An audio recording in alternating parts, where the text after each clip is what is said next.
Hey Deckers! Clair Obscur Expedition 33 is almost here. In fact, it will be here tomorrow for everybody, but I was fortunate enough to get early access again. A huge thanks to Guillotine for giving me a key to test this one out early. I've been absolutely obsessed with this game since the creator preview event, and unfortunately it's not that much better on the Steam Deck now it's officially coming, although there is going to be a huge day one patch. The overbrightness in the outside world is still there, although we are getting a bit more stable gameplay in fights and in other areas. So to mitigate the outside world overbrightness, we do need to dial down the graphics just a little bit. The out of the box settings aren't very good on this. We do need to actually tweak this XESS on the full anti-aliasing. We don't get any options to change the quality on the deck at the moment. And then in the outside world, we need to bring that brightness down to about 0.6. And then things look semi-normal. It isn't just the outside world.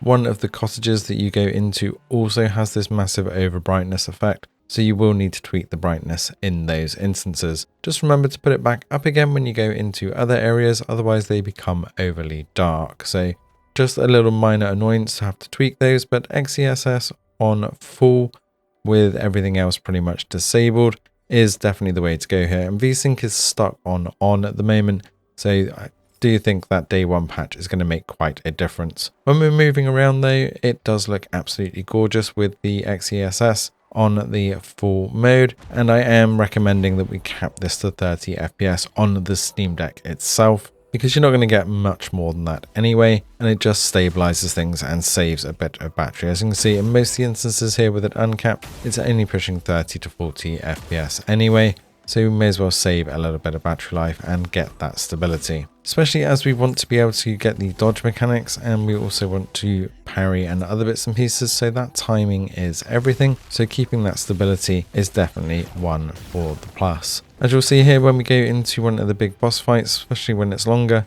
parrying and dodging is absolutely everything to win a fight, and keeping it at that 30 FPS cap just about keeps the wattage down in the 20 watt range on the OLED, so we're pushing it around 2 to 2.5 hours gameplay. Hopefully the day one patch will make a big difference, and this is also coming to GeForce Now on day one, so once those patches drop and it lands on there, I will re-look at this, and you'll be able to see a bit further in the game as well, as some of those embargo restrictions are lifted. I'm definitely going to be following this one for quite some time, as the voice acting alone in this is absolutely superb, and the story is extremely captivating, so I've definitely been sucked into this one.